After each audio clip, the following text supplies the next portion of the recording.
Hermanos, se ha dicho que la clave para la buena enseñanza son tres cosas: la repetición, la repetición y la repetición. Así que yo voy a repetirles otra vez lo que les decía en una hora anterior. Todos los predicadores tenemos que resistir la tentación de ir del texto ¿a dónde?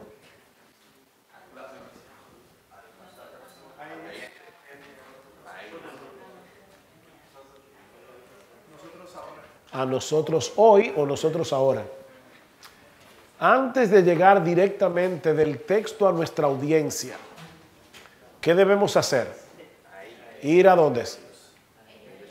Debemos ir del texto a ellos entonces, y esta fase de la preparación del sermón, ¿cómo se llama?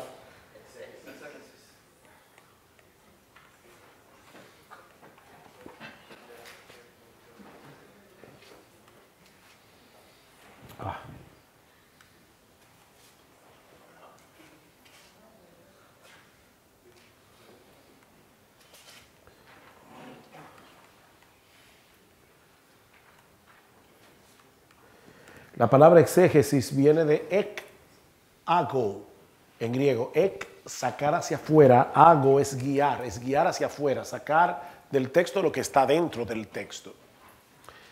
Ok, ¿ya yo puedo venir de mi texto a nosotros hoy? No, porque si lo hago, ¿qué voy a estar haciendo? Vamos a moralizar. ¿Qué tenemos que hacer entonces? Una reflexión teológica para ver cómo mi texto apunta hacia el Evangelio o cómo el Evangelio arroja luz sobre mi texto. Esto es una reflexión teológica y entonces es que podemos venir acá. Bien, la reflexión teológica la vamos a ver mañana. Ahora estamos viendo solamente el exégesis. Y lo primero que debemos ver del exégesis es el contexto. Contexto literario, contexto histórico, contexto sociocultural. Pero luego de eso, yo tengo que ver lo que hemos llamado la línea melódica. La línea melódica. Todos los libros de la Biblia tienen un mensaje coherente o una gran idea que quieren comunicar y que unifica a todo el libro. Y esto es lo que algunos han llamado la línea melódica. La línea melódica en una pieza musical. ¿Hay alguien que sea músico aquí? ¿Músico? No hay ningún músico. No tenemos cover. Ok. La línea melódica en una pieza musical es la columna vertebral de la pieza musical. Es un conjunto de notas que funciona como el eje central alrededor del cual giran todos los elementos de esa pieza. Por supuesto, hablando musicalmente, la pieza musical completa es más que su línea melódica. Pero su línea melódica es lo suficientemente poderosa como para recordarle a una persona la pieza entera. Yo le voy a dar un ejemplo. Tan, tan, tan, tan. ¿Qué es eso? La quinta de Beethoven. Ahora, la quinta sinfonía de Beethoven es súper compleja, pero todo el mundo recuerda ese primer movimiento. Pa, pa, pa, pa. Pa pa pa pa pa pa pa pa pa pa pa pa pa pa para pa pa para pa para pa, que no es para papá como. Okay, pues. Es que en mi época había un anuncio publicitario que decía para papá mocachú, es un zapato. Era un anuncio para el Día de los Padres. No, pero o sea, esas 5 notas ta, ta, ta, ta, ta, ta, ta, ta, es tan fuerte y tan poderosa que te recuerda toda la quinta sinfonía. Pero vuelvo y repito, la quinta sinfonía es mucho más compleja que esas 5 notas. Bueno, eso es exactamente lo mismo que pasa con la Biblia. Dick Lucas, que fue un gran predicador de hace no mucho tiempo, él decía, cada libro de la Biblia tiene una línea melódica, tiene una esencia que informa acerca de lo que trata el libro. Y cada pasaje en el libro servirá a esa línea melódica de algún modo. De modo que al estudiar un pasaje de las Escrituras, debemos hacer dos preguntas básicas. Primero, ¿cuál es la esencia o idea central del libro entero? Dos, ¿de qué forma mi pasaje en particular está informando el libro? ¿Recuerdan ustedes lo que decíamos de 1 Corintios 13? Que yo les decía, mucha gente dice, ese pasaje es tan lindo. Cuando yo oigo una gente que dice que 1 Corintios 13 es un pasaje lindo, yo digo, no entendió el pasaje. Porque ese pasaje es una bofetada contra la iglesia de Corintios. ¿Cuál es el problema que había en la iglesia de Corintios? La división. Oh, la división. ¿Y por qué había división? ¿Qué estaban haciendo los corintios? Comparando a un predicador con otro, pero también comparándose ellos mismos con otros. Yo tengo un don más importante que el tuyo. Yo hablo en lenguas. Y tú lo que eres, tú lo que sirves. Yo hablo en lengua, yo profetizo. Y Pablo dice, yo le voy a mostrar un camino más excelente. El camino del amor. ¿Y cómo comienza Pablo? Diciendo, si yo hablara lenguas humanas y angélicas y no tengo amor, vengo a ser como un metal que resuena o címbalo que retiñe. Eso es fuerte. Si yo supiera todos los misterios y toda ciencia y yo no tengo amor, yo no sirvo para nada. Entonces fíjense cómo comienza ese texto. No es un pasaje muy lindo. El amor es sufrido. ¿Qué significa eso? Que el amor lo aguanta todo. Pero no solamente que el amor sufre, que te haga mal y tú no devuelves mal por mal. No, es que el amor también es benigno. ¿Y eso qué significa? Que tú vas a dedicarte a hacerle bien al que te está haciendo mal. ¿Es lindo ese pasaje? ¿O es fuerte? Fuerte. Entonces, yo tengo que preguntarme, ¿de qué trata 1 Corintios? Y ahora tratar de entender 1 Corintios 13 en el contexto de ese gran tema de 1 Corintios. ¿Cuál es la línea melódica de 1 Corintios? Eso es lo que estamos diciendo. Ok, ¿cómo podemos encontrar la línea melódica? En primer lugar, lee y relee el libro que estás considerando. Lee el libro y vuelve a leerlo y vuelve a leerlo. Y si lo puedes leer en varias versiones diferentes, mejor. Lee y relee el libro. De hecho, déjeme decirle, a mí me encanta la música. Y encontrar la línea musical de una pieza musical bien compuesta, tú tienes que oírla y oírla y oírla. Y mientras, si es una pieza musical bien hecha, mientras más la escuchas, más riqueza le vas a encontrar. Y es lo mismo con la Biblia. Léela, léela, léela. Yo no soy dogmático con esto que voy a decir ahora, pero Martin Lloyd-Jones dice, todo predicador debe leer toda la Biblia por lo menos una vez al año.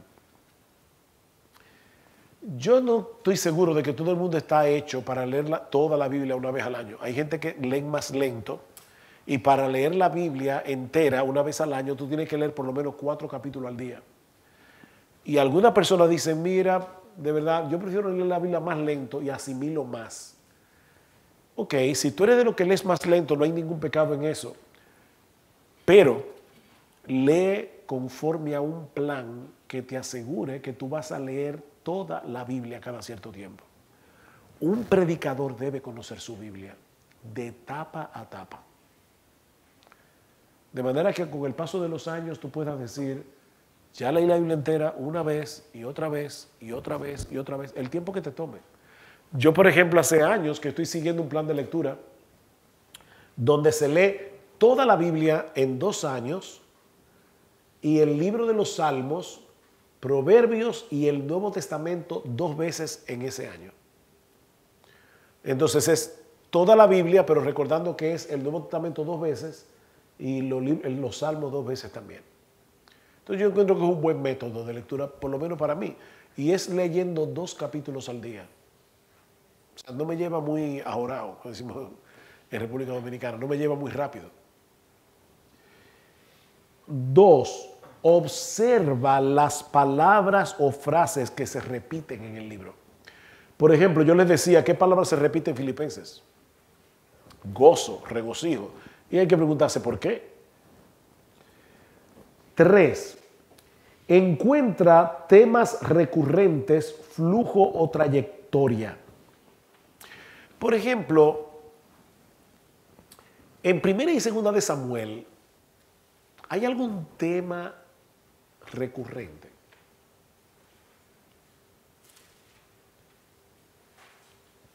Lo grande es que yo estoy seguro que ustedes lo saben. Yo sé que ustedes lo saben. Lo que pasa es que tal vez están tímidos o temerosos de decir la respuesta incorrecta. Si yo te dijera, dime en 3 líneas de qué trata Primera y Segunda de Samuel, que por cierto en el Antiguo Testamento originalmente era un solo libro. ¿De qué trata? Piénsalo, tú te lo sabes. La palabra rey tiene que ir seguro. La necesidad de un rey.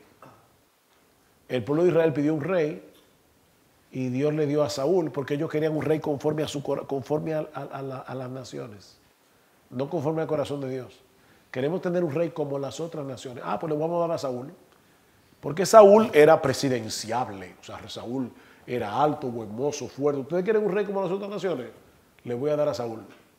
Ahora, ¿ustedes quieren un rey conforme a mi corazón? Le voy a dar a David. Que era un muchachito que estaba en el campo, que cuando Samuel fue a ungirlo, le dice a Isaí, ven acá, y estos son todos tus hijos. Porque cada vez que venía uno, Eliab, dice, este no es. Venía el otro, este tampoco es. Y entonces Samuel está confundido y dice, pero no te quedan más hijos. Y dice, sí, pero es un muchachón que está ahí en el campo con las ovejas. Y resulta que ese era. Porque el libro de Samuel, y esa es otra táctica importante, lee el principio y el final del libro. Eso te va a ayudar. Lee el principio y el final del libro. Voy a hacer un ejercicio con ustedes ahora, pero vamos a usar... lee el principio y el final. Vamos a usar el mismo libro de Samuel. Mis hermanos, ¿cuáles son las 2 historias que aparecen en los 2 primeros capítulos del libro de Samuel? ¿Y cuál era la problemática que estaba pasando ahí? Ana era estéril y Elcana tenía 2 esposas, a Ana y a Penina. Y Penina daba luz casi cada año. Ahora, imagínense la escena, ¿verdad? Penina, yo me imagino a Penina, le pasaba por la Habana así, con el barrigón. Y Ana sufriendo, la pobre. Dios escucha la oración de Ana y hay 2 cosas rarísimas en el capítulo 2 del libro de Samuel, en el cántico de Ana. Primera cosa rara. Cuando Ana prorrumpe en alabanza a Dios, cuando salió embarazada de Samuel, cuando lo dio a luz, recuerden la historia. ¿Cuándo fue que Ana alabó a Dios? Cuando le dijo al profeta que fuera que estaba hecho. ¿Cuándo le dijo? Cuando el profeta le dijo que fuera que ya estaba hecho. Cuando le entregó. 7 años después, Samuel nace y es cuando ella va a entregarlo al templo. Ella se lo prometió a Dios y cuando lo va a entregar es que ella alaba a Dios. Ya el niño tenía 7 años. Esa es la primera cosa rara. Pero la segunda cosa rara en el cántico de Ana es lo siguiente. La palabra embarazo aparece por algún lado en ese cántico. O sea, uno esperaría, una mujer estéril acaba de tener un bebé Era, Señor, gracias por haber oído mi clamor. Tantos años pidiéndote un bebé. No. Porque el cántico de Ana nos prepara para entender el libro entero de Samuel. El cántico de Ana podemos resumirlo en esta frase: Dios exalta a los humildes, Dios abate al soberbio. Ese es el cántico de Ana. Así comienza 1 Samuel. ¿Cómo termina? Recuerden que es un solo libro, 1 y 2 de Samuel. ¿Cómo termina Samuel? Con el cántico de David. O sea que Samuel comienza con un cántico, termina con un cántico. ¿Ven? El principio y el final. ¿Y de qué trata el cántico de David? Dios exalta al humilde, Dios abate al soberbio. Ya, cuando ustedes lean Samuel, tengan eso en cuenta.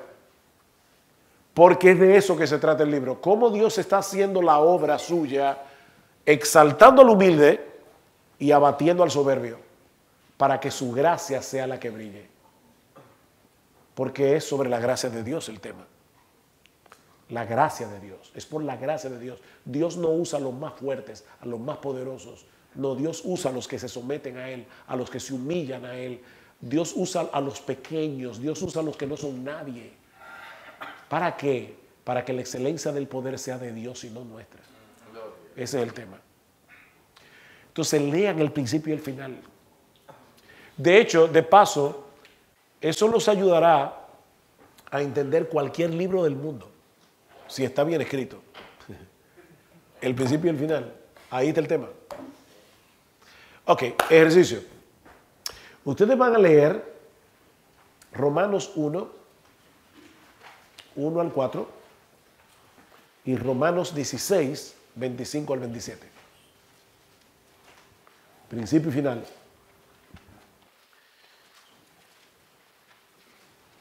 Y vamos a ver si ustedes descubren algunas palabras claves que aparecen en los dos pasajes. Perdón, del 1 al 7, para ser más correcto. Romanos del 1 al 7, Romanos 16, 25 al 27.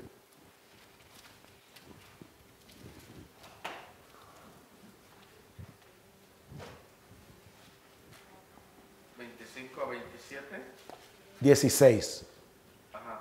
25 a 27 y Romanos 1 al 7. Frases que se repiten. Evangelio, indudablemente. De hecho, en el primer capítulo, del capítulo 1 al 17, si lo hubieran leído completo, verían que la palabra evangelio es una palabra clave. Escritura, el evangelio no comienza de la nada con Jesucristo, que fue prometido, dice en el capítulo 1 por los profetas, y luego dice lo mismo en el otro capítulo. Lo que Pablo está diciendo es, este evangelio no es nuevo, este evangelio fue el que Dios prometió desde siempre. ¿Qué otra frase? Obediencia a la fe. Es una frase que aparece en los dos pasajes. ¿Qué más? Según el Espíritu.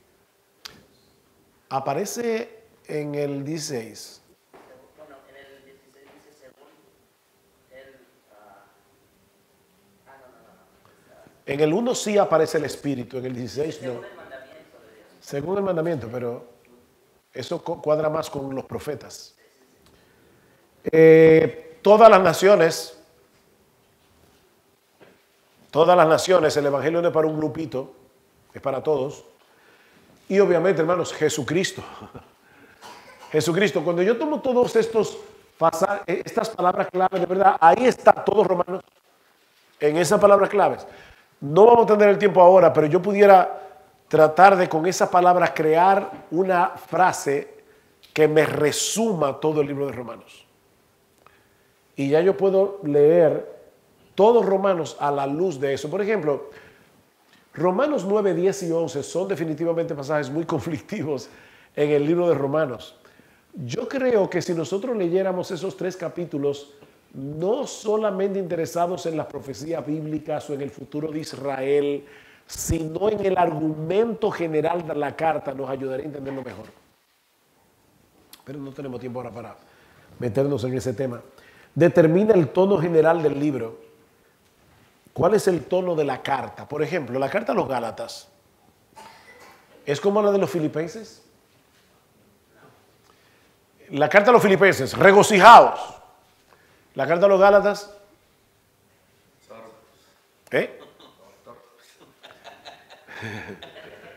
como dice una paráfrasis de Gálatas 3, capítulo 3, versículo 1, oh mis queridos idiotas de Galacia. O sea, la carta a los Gálatas es una carta dura. El tono de la carta es duro. Pablo ni siquiera da gracias por esa iglesia. Pablo comienza diciendo, yo estoy maravillado de que ustedes se hayan apartado del verdadero evangelio, si que acaso existe otro. Entonces, toda la carta de Gálatas, el tono es un tono fuerte. Ojalá se mutilasen los que os perturban. Wow. Miren, hermanos, es un texto fuerte. Y finalmente observa versículos de propósito. ¿Hay algún propósito? Juan, ¿tiene un propósito el Evangelio de Juan? Muchas otras cosas hizo Jesús, que si se hubieran escritas, no cabrían en el mundo los libros que se habrían de escribir. Pero estas se han escrito ¿para qué? Para que creáis que Jesucristo es el Hijo de Dios y para que creyendo en Él tengáis vida eterna. Entonces, hay un propósito claro en el Evangelio de Juan, que ustedes crean que Jesucristo es el Hijo de Dios y tengan vida eterna en Él. Entonces, busquen oraciones de propósito. Ok, vamos a hacer un ejercicio. Y ya con eso yo creo que vamos a terminar la noche, quizás con unos 10 minutos de preguntas y respuestas, pero no creo que nos dé para más. Ejercicio. La carta de Judas. Es el mejor libro para usar porque pueden leer el libro entero ahora mismo.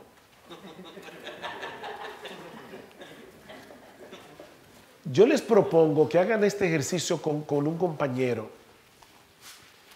y lean la carta y hagan uso de estos elementos que yo les acabo de dar. Por ejemplo, vean cabeza y cola, el principio y el final, si hay oración de propósito. Vamos a tratar de ver cuál es la línea melódica. Por ejemplo, yo la leí y se encuentra la línea melódica. Yo te la leo y te encuentra la línea melódica. Tú siervo de Jesucristo y hermano de Jesús. ¿Qué tiempo les lleva a leer la carta completa? ¿5 minutos? 5 minutos también. 5 minutos. Lean la carta de Judas.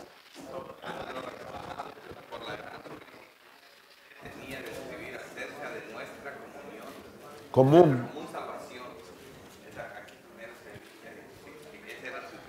Ok. Ya ahí están los 10 minutos. Leyendo el principio y el final. Solo cabeza y cola, como decimos. ¿Qué palabras ustedes notan o ideas que se repiten claramente en los dos pasajes? Ya añadimos aquí una nota musical.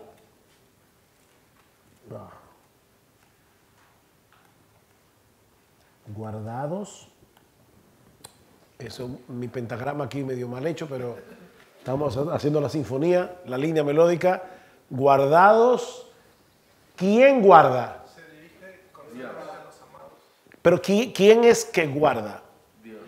Dios, ok, entonces son guardados por Dios, es otra nota musical. ¿Guardados en quién? Guardados en Jesucristo. Ok, ¿y a quiénes es que Dios guarda en Jesucristo? A los amados o a los llamados.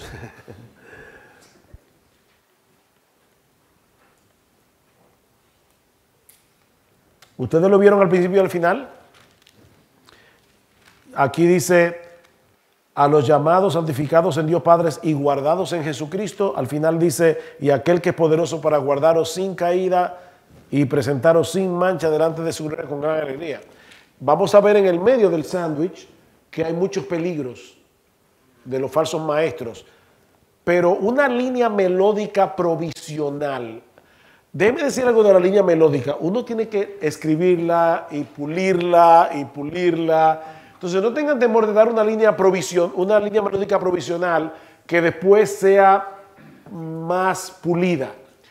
Pero con esto que tenemos aquí, estas notas musicales que tenemos aquí guardados, Dios Jesucristo llamados, ¿qué línea melódica provisional podemos decir que es la línea melódica de la carta de Judas?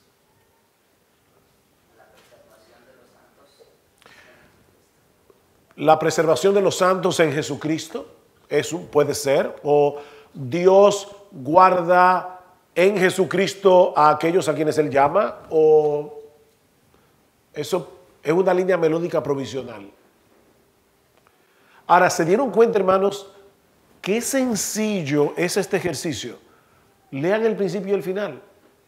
Mis hermanas, eso nos va a ayudar a todos a entender mejor nuestra Biblia. Cuando tú estés leyendo tu Biblia tú solita en tu casa, lee el principio y el final. Y eso te va a ayudar. Yo pudiera haber hecho un ejemplo más complejo, por ejemplo, un libro más grande, el Evangelio de Mateo. Pero si ustedes lo hacen con Mateo, lo van a ver igualito. ¿Cómo comienza Mateo? Déjenme hacerlo rapidito. ¿Cómo comienza Mateo? Este es el libro de la genealogía de Jesucristo, hijo de David, hijo de Abraham. Oh, hijo de David, hijo de Abraham. Y luego viene toda una genealogía para probar que Jesucristo era hijo de David, hijo de Abraham. ¿Por qué David y Abraham son importantes en la historia de Jesús? Por los pactos que Dios hizo con David y con Abraham. ¿Qué fue lo que Dios le prometió a David? Un rey. ¿Qué fue lo que le prometió a Abraham? En ti serán benditas todas las familias de la tierra. O sea que ya yo tengo hijo de David, hijo de Abraham. Un rey en quien serán benditas todas las familias de la tierra. Ahora, yo sigo leyendo el libro de Mateo y llego a otro pacto. O sea, comienza con el pacto de David, pacto de Abraham, pero luego llegamos al nuevo pacto. Esta es la sangre del nuevo pacto que por vosotros se derrama. ¿Y cuál es la gran promesa del nuevo pacto? Yo voy a ser vuestro Dios y voy a morar en medio de ustedes. Ok, ¿cómo termina Mateo? Toda autoridad me ha sido dada en el rey, en el cielo y en la tierra. ¿Qué fue lo que se le prometió a David? Un rey, ahí está. Toda autoridad me ha sido dada en el cielo y en la tierra. Por tanto, id y haced discípulos a... ¿Qué fue lo que se le prometió a Abraham? En ti serán benditas todas las familias de la tierra. Oh, el pacto con Abraham se cumplió ahí. Bautizándolos en el nombre del Padre, del Hijo y del Espíritu Santo. Y aquí, yo estoy con vosotros todos los días hasta el fin del mundo. ¿Qué fue lo que se prometió en el nuevo pacto? Yo voy a estar en medio de mi pueblo, yo seré su Dios, ustedes serán mi pueblo. Tú lees Mateo 1 y Mateo 28. Y ahí están. Ese es el gran tema de Mateo. Jesucristo cumple todos los pactos y promesas del Antiguo Testamento. En Él se cumplen. Ya, eso es todo.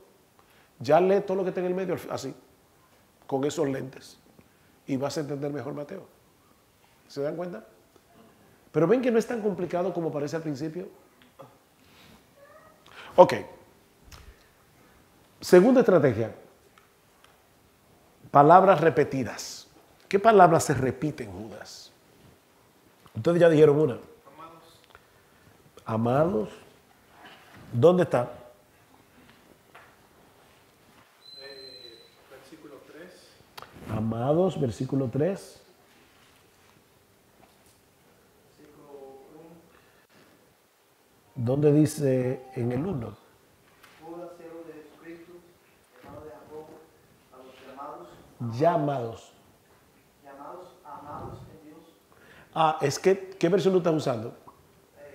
la Biblia de la Sí, sí. En la Biblia de las Américas aparece en el versículo 1 y probablemente es la correcta ahí. Amados está en el versículo 1, está en el versículo 3, está en el 17, en el 20.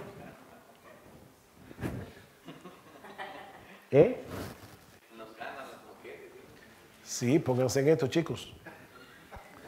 Ok, ¿qué otra palabra se repite mucho? Ustedes ya dijeron una ahorita. Guardados.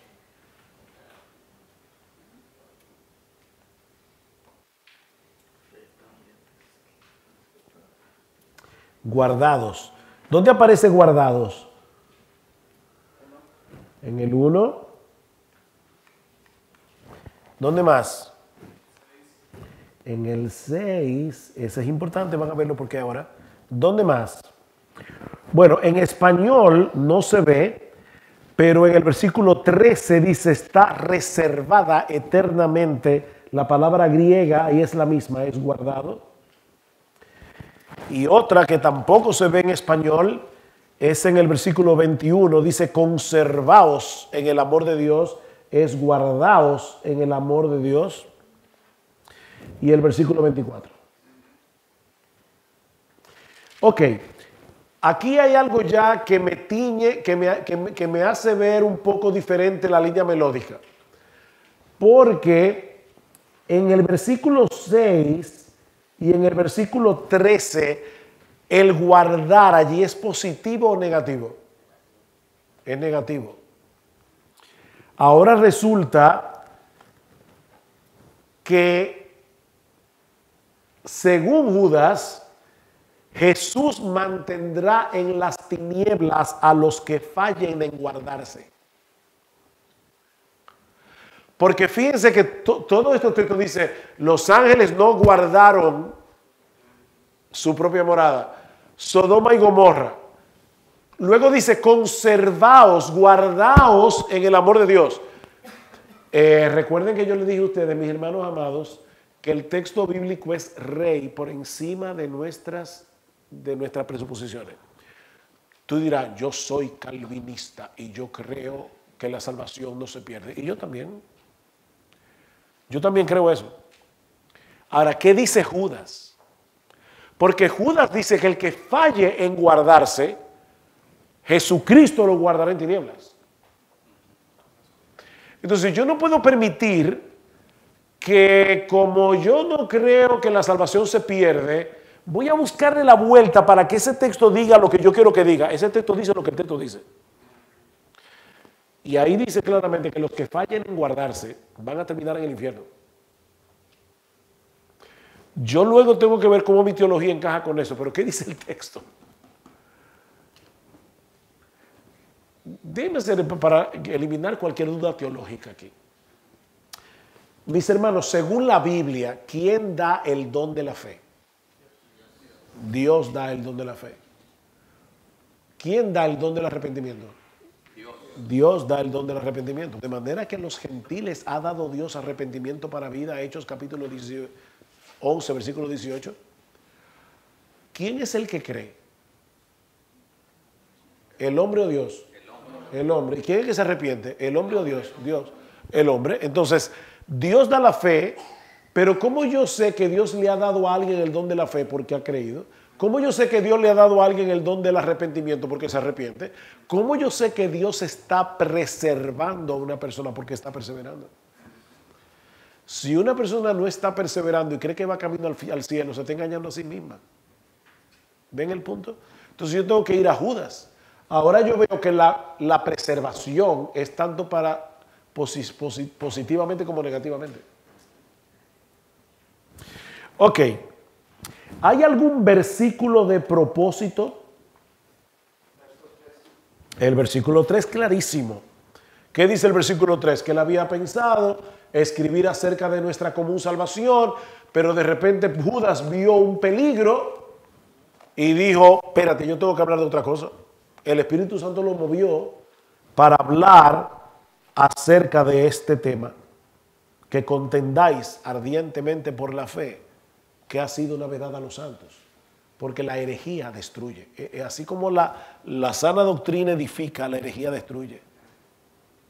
Entonces, una forma de tú mantenerte en la fe es guardar la fe, es guardar la buena doctrina.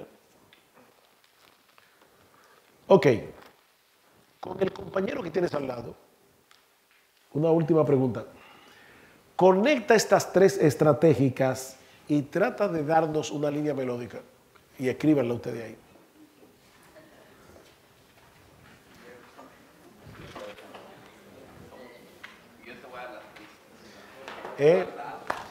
Vamos a hacer el ejercicio. Claro, hermanos, cuando estamos preparando un sermón tenemos una semana para pensar, orar. Aquí lo estamos haciendo al vapor, rápidamente, pero vamos a tratar. Recuerden cuáles son las estrategias. Cabeza y cola, palabras que se repiten y declaración de propósito.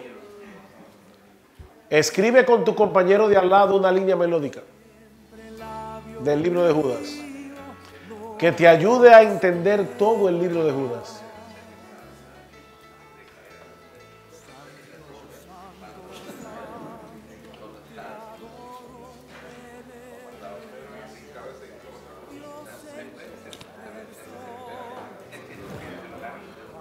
Hay una palabra clave que no se mencionó ahorita, pero que está alrededor de todo el libro, y son los falsos maestros. Vamos a decir que hay un peligro. El peligro son los falsos maestros.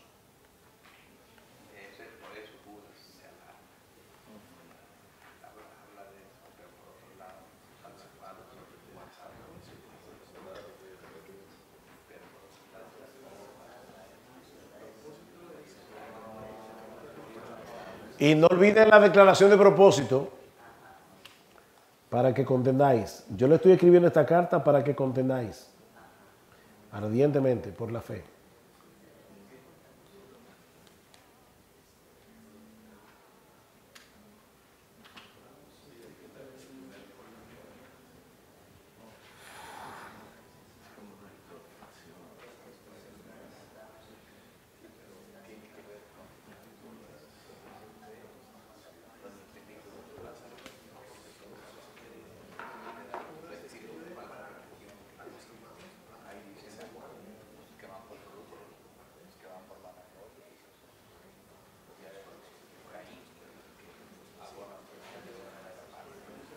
¿Por qué a Judas le importaba tanto el tema de la buena doctrina? ¿Es porque para que seamos ortodoxos o es para que seamos santos? Porque una de las cosas que él dice de los falsos maestros es que tienen una vida desastrosa.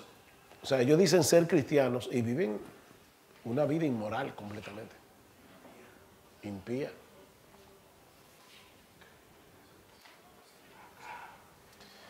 Javier, ¿tienen alguna línea melódica provisional?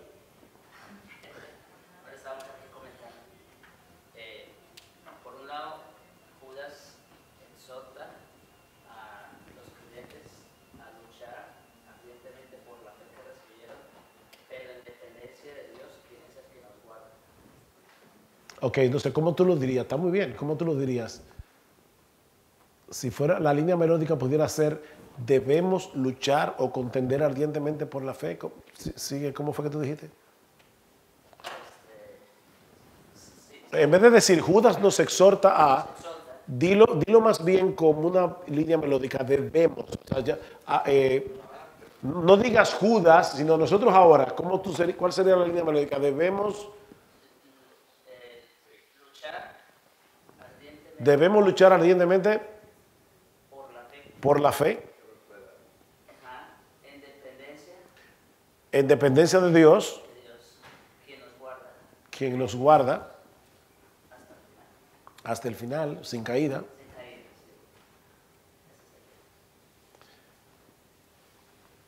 ¿Alguien tiene algo similar, diferente? Debemos contender por la fe, teniendo presente que a los amados de Dios, Él los guarda en Cristo. Debemos Contender por la fe, teniendo presente que a los amados de Dios, Él los guarda en Cristo. Ok. Claro, yo le voy a decir una hora, pero entiendan, yo he tenido tiempo para darle mente al tema, ustedes no lo tienen. Pero ¿qué tal esta? Es un poco larga, pero dado el peligro del momento, porque él está diciendo, me ha sido necesario al ver el peligro de los falsos maestros, dado el peligro del momento, la salud y la santidad de la iglesia demandan que aquellos que están siendo guardados por Dios para Jesús contiendan por la fe, manteniéndose a sí mismos en el amor de Dios. Eso puede ser una línea melódica que comprende todo el libro. No, tenemos que terminar a las 8:30, o sea que me quedan 3 minutos. Sí. Déjeme decir algunas cosas brevemente antes de terminar. Advertencias y exhortaciones. Advertencias. No trate de forzar cada texto en su línea melódica. Predique su texto, no la línea melódica. Por eso es que hay gente que se cogen con un tema y un tema y un tema y siempre todas las prédicas suenan a lo mismo. Porque no están predicando el texto. La línea melódica es una ayuda, una herramienta, no una palabra mágica. O sea, con la línea melódica yo puedo interpretar mejor mi texto, pero predica el texto, no la línea melódica. ¿Ok? Y no es una palabra mágica, es una herramienta y las herramientas hay que usarlas. Algunas veces lo subjetivo es provisional, puede no conseguirse hasta que la serie esté completa. O sea, en otras palabras, tú comienzas con una línea melódica y empezaste a predicar de Marcos. Yo acabo de terminar Marcos hace poco, o Ruth. Y comienzo con una línea melódica provisional. Tal vez voy a verla más claro cuando predique de Marcos 16. Y mire para atrás y digo, ok. Pero en la línea melódica provisional me va a ser de ayuda. Pero claro, después de haber predicado el libro completo, ahora lo veo más claro. La línea melódica está allí, solo tienes que trabajar con paciencia y constancia para encontrarla. Dios no es un Dios de desorden. Dios tiene una lógica y Él escribe con una lógica en la mente. Entonces, esa línea melódica está ahí. Búscala, usando las herramientas que le acabamos de dar. Beneficios. Primero, exactitud. ¿Qué tipo de precisión obtenemos cuando encontramos la línea melódica? Cuando entendemos la línea melódica, podemos entender mejor cada pasaje y cómo se relaciona con el tema general del libro. Por ejemplo, y perdonen que tarde un poquitico aquí en esto, pero me falta un minuto. Pero cuando yo estaba predicando Marcos y llegué al pasaje de Bartimeo, ese pasaje me dio un dolor de cabeza. Porque yo decía, pero es que este pasaje, yo sé que el Espíritu Santo no se equivoca, pero el pasaje me parece tan anticlimático. O sea, en el capítulo de Marcos, Jesús anuncia su muerte en el capítulo 10, versículo 32 al 34. Santiago y Juan comienzan a pedirle al Señor que quieren estar en el lado derecho, en el lado izquierdo cuando Él venga en el reino. Ellos querían ser ministros de Hacienda, quién sabe cuántas cosas. Y Jesús le dice, ustedes no saben lo que están pidiendo. ¿Ustedes pudieran ser bautizados con el bautismo con que yo seré bautizado? Sí, podremos. Y ustedes van a ser bautizados con el bautismo con que yo seré bautizado. Pero el sentarse a mi derecha o a mi izquierda no es mío darlo, eso se lo he dado por mi Padre.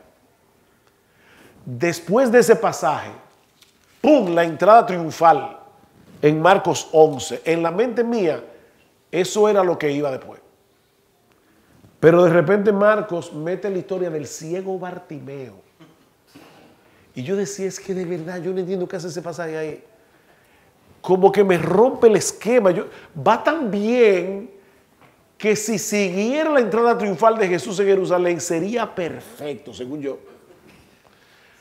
Miren, hermano, yo tuve que darle mucha mente a eso. Antes de predicar del ciego Bartimeo, ¿qué hace ese pasaje ahí? Hasta que de repente empecé a pensar en la línea melódica de Marcos. Marcos trata acerca del Hijo de Dios que siendo rey se hace siervo para dar su vida en rescate por muchos. Él acaba de anunciar su muerte, pero los discípulos no entienden de qué se trata todo esto. Y por eso hay una pregunta que se conectan los dos pasajes. El Señor le dice, los discípulos se acercan, y Cristo les pregunta en el versículo 36, ¿qué queréis que os haga? Y ellos dicen, o sentarnos a tu izquierda y a tu derecha en el trono. ¿No le recuerda algo esa pregunta? ¿Qué le preguntó Jesús a Bartimeo? ¿Qué tú quieres que yo haga? La misma pregunta. Una, en humildad, le dijo: Señor, que me devuelvas la vista. Yo no quiero grandezas. Devuélveme la vista. En el otro, no, nosotros estábamos buscando grandeza. Los que estaban buscando grandeza no la obtuvieron. Cristo no les respondió a su petición.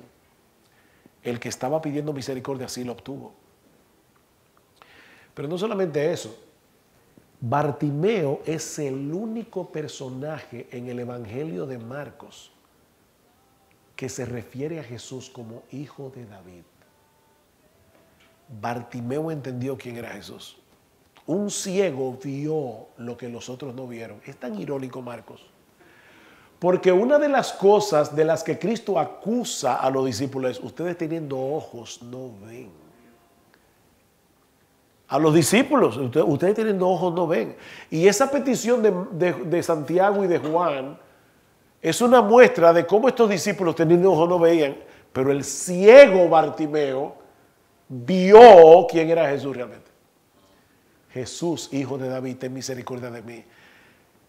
Al otro día Jesús iba a entrar en Jerusalén y toda la multitud lo iba a aclamar como ¿qué? Como el hijo de David. El hijo de David que ha llegado, Hosana en las alturas. Los mismos que después dijeron: crucifícale.